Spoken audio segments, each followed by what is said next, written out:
Episode वहीं से continue होता है जहां पिछली बार खत्म हुआ था।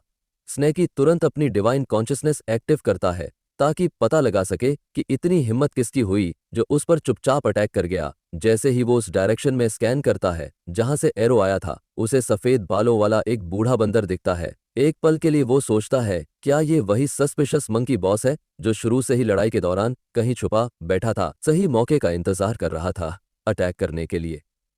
और तभी बैम, एक और एरो उसकी तरफ उड़कर आता है। स्नैकी शॉक्ड रह जाता है कि ये दूसरा एरो फिर क्यों आ गया।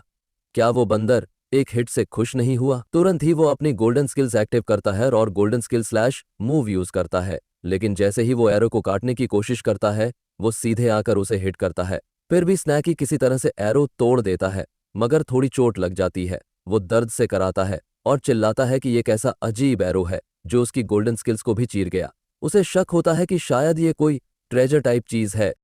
ज्यादा टाइम वेस्ट किए बिना वह दोबारा से डिवाइन कॉन्शियसनेस एक्टिव करता है और चारों तरफ स्कैन करता है। लेकिन इस बार उस बंदर का ना तो कोई निशान बचा होता है और ना ही उसकी ऑरा। तब उसे समझ आता है कि वो बंदर श्योरली तब तक छुपा था जब तक स्नैकी ईगल को मारने में बिजी था, और जैसे ही मौका मिला उसने अटैक कर दिया, और जब फेल हुआ तो कायरों की तरह भाग गया। स्नैकी उसे चालाक कहता है और तुरंत ईगल की तरफ मुड़ता है। उसे लगने लगता है कि ईगल भी शायद उस बंदर की मदद कर रहा था, इसलिए वो डिसाइड करता है कि ईगल की बॉडी को कहीं छुपा देना चाहिए। क्या पता वो बंदर फिर से लौट आए और नया सरप्राइज देने आ जाए। वो ईगल को स्पाइक्स से निकालता है और पास के एक पेड़ के नीचे बैठ जाता है, समझते हुए कि पहले अपनी इंजरीज से डील करना जरूरी है। स्नेकी एक ही बार में ईगल को निगल जाता है और अंदर से खुद पर फ्रस्ट्रेट होता है। बड़बड़ाता है कि ये कितना शर्मनाक है कि उसे ऐसे एक बंदर ने बेवकूफ बना दिया, जैसे कोई न्यू प्लेयर हो। सिर्फ 2 हिट्स मारकर बंदर ऐसा गायब हो गया जैसे मेरा अमीन तुम्हारी एक्स तुम्हारी कार्ड के बिना कुछ बोले ब्लॉक कर गई थी। वो चुपचाप ये एक्सेप्ट करता है कि अब वो खुद जाकर उस बंदर को ढूंढेगा और खत्म करेगा। इधर बंदर बॉस स्नैकी से बहुत दूर भाग रहा होता है, समझते हुए कि एक ही अटैक में वो स्नैकी को मार नहीं पाया, और अगर वो वहीं रुक गया तो उसका हाल भी ईगल जैसा ही हो सकता है। स्नैकी को बहुत पावरफुल समझते हुए वो डिसाइड करता है कि अब उसे कल्टीवेटर पर अटैक करना चाहिए। दूसरी तरफ वो कल्टीवेटर यानी हमारा सिम बंदरों की पूरी आर्मी से बुरी तरह पिट रहा होता है। हर हिट के साथ वो मन में मान लेता है कि वो सिर्फ स्नैकी को टाइम देने के लिए उन्हें डिस्ट्रैक्ट कर रहा है, लेकिन अब बहुत ज्यादा बंदर हो गए हैं और वो सिर्फ सर्वाइव करने की कोशिश कर रहा है।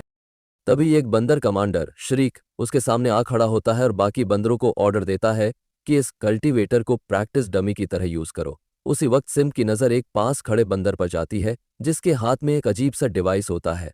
वो उसे गौर से देखने लगता है और सोचता है कि ये कौन सा गोंग जैसा दिखने वाला चीज है। उसे लगता है जैसे ये डिवाइस उसका ब्रेन हिला रहा है, जैसे ट्रेडमिल पर रनिंग से भी ज्यादा चक्कर आ रहे हो। वो मन ही मन सोचता है कि अगर ये डिवाइस ना होता तो वो कब का इन बंदरों की वाट लगा चुका होता। तभी वो शीख से हाथ जोड़कर विनती करता है कि उसे छोड़ दो, अब मारो मत। और जैसे ही एक अच्छा डिस्ट्रैक्शन चाहिए होता है, वो अपनी ट्रेजर पाउच में हाथ डालता है और उसे एक बनाना बंच मिलती है, और उसे याद आता है कोई भी बंदर केला नहीं छोड़ सकता। वो तुरंत केले निकालकर बंदरों की तरफ फेंक देता है।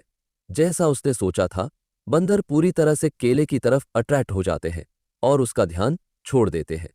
सिम्प एक पल को राहत की सांस लेता है और प्राउड फील करता है कि उसकी ट्रिक वर्क कर गई।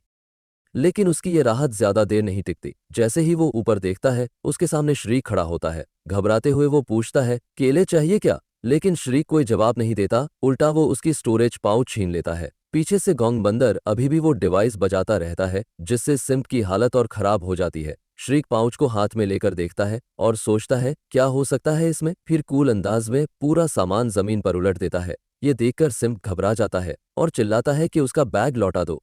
श्रीक नोटिस करता है कि सिम्प धीरे धीरे कंट्रोल खोता जा रहा है। बेचारा ऐसा लग रहा है जैसे किसी ने उसका दिल तोड़ दिया हो। जैसे ही सिम्प बैग की तरफ बढ़ता है, श्रीक मजे से डॉज करता है और हंसते हुए कहता है सिर्फ एक कपड़े के टुकड़े के लिए इतना पागल हो रहा है। फिर वो गोंग बंदर से कहता है देख अच्छे से, ये कितनी बुरी हालत में है। तभी सिम्प का सिर और ज्यादा दर्द करने लगता है। नॉइज़े इतना जोर का होता है कि वो आंखें भी नहीं खोल पाता, लेकिन हार नहीं मानता। यिनलिंग द्वारा दिमाग में डाली गई एक स्पेशल टेक्निक अचानक एक्टिवेट हो जाती है। वो सोचता है कि भले ही वो देख नहीं पा रहा, लेकिन फील कर सकता है कि कपड़ा कहाँ है। वो कपड़ा यिनलिंग का था और उसका कनेक्शन गहरा था। तभी उसकी उंगलियां उस कपड़े के कोने को छूती हैं। उसके चेहरे पर उम्मीद की हल्की झलक आती है, लेकिन श्रीक अभी भी उसे पकड़े होता है और सराहना करता है कि ऐसी हालत में भी उसे पकड़ लिया। तभी श्रीक उसे फिर से छीन लेता है और सिम्प के हाथ में सिर्फ एक फटा हुआ टुकड़ा बचता है। श्रीक बैग को दूर फेंक देता है और कहता है, अगर इतना शौक है तो खुद जाकर उठा ले। सिम्प धीरे से उस बैग की तरफ चलता है। श्रीक और गोंग बंदर उसे देखकर हंसते हैं, मजाक उड़ाते हैं कि एक कपड़े के लिए ये रोने वाला था। तभी सिम्प की आंखों का रंग बदल जाता है। वो घूरता है और कहता है, तुम लोगों को लग रहा है मैं खेलने आया हूं। अब उसकी पूरी ऑरा बदल जाती है। सिर्फ 2 सेकंड में वो दुखी सिम्प से क्रेजी डेंजरस मूड में आ जाता है। वो ठंडी नजरों से उनकी तरफ बढ़ता है।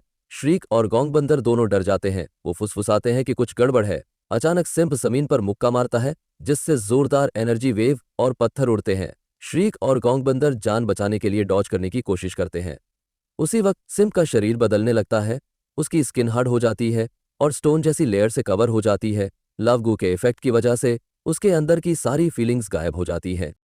अब सिम्प खुद के लिए नहीं, सिर्फ यिनलिंग के लिए लड़ता है। एक पत्थर और लावा से बना भयंकर पपट बनकर वो गुर्राता है। अब तो ये बंदर मौत मांग रहे हैं। गोंग बंदर श्रीक से कहता है कि वो पीछे हट जाए, अब वो खुद डील करेगा। वो फिर से गोंग बजाता है, लेकिन इस बार कोई असर नहीं होता। उल्टा सिम्प फिर से जमीन पर प्रहार करता है और इतना जोरदार शॉक वेव निकालता है कि आसपास का इलाका हिल जाता है। स्नैकी दूर खड़ा सब महसूस करता है और सोचता है, अब इस सिम्प की साइड में कौन सा सर्कस चल रहा है। सिम्प अब बंदरों को एक एक करके उठाकर फेंक देता है, किसी को भी भागने नहीं देता।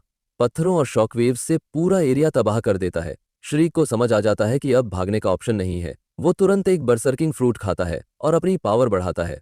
फिर वो खुद को बंदरों का डिफेंडर मानकर सिम्प पर छलांग मारता है। वो चिल्लाता है, आज मरने वाले हम नहीं, तू है, अपने किए की सजा भुगत। लेकिन इससे पहले कि वो कुछ कर पाए, सिम्प उसे गले से पकड़ लेता है और कसकर चोक करने लगता है। श्रीक चिल्लाता है कि बहुत गर्म है, सांस नहीं आ रही। सिम्प अपने मुंह sky piercing giant arm active करता है और श्रीक को जोर से फेंक देता है। तभी स्नैकी उस लोकेशन पर पहुंचता है और सामने का सीन देखकर हक्का बक्का रह जाता है। सोचता है कि ये सब आखिर बर्बादी में कैसे बदल गया।